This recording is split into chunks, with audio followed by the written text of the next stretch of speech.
was probably the first version of the Rift or the developer kit. I just remember putting that on my face for the first time and thinking, how on earth do people create content for this thing? I want to know everything about this new technology. What is it? What are people doing with it? How are people creating for it?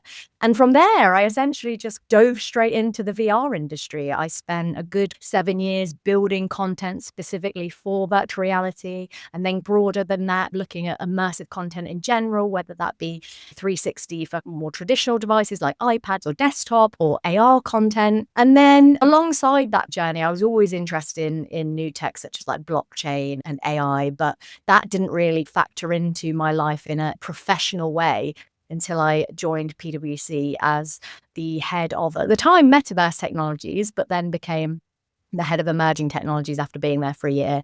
And what that meant is that I was kind of like all of a sudden in charge of looking at not only how VR and AR could impact enterprises around the world, but also how businesses could kind of use newer technologies like blockchain, quantum computing, how AI was going to kind of transform all of these technologies, and how businesses could essentially make the most of these technologies.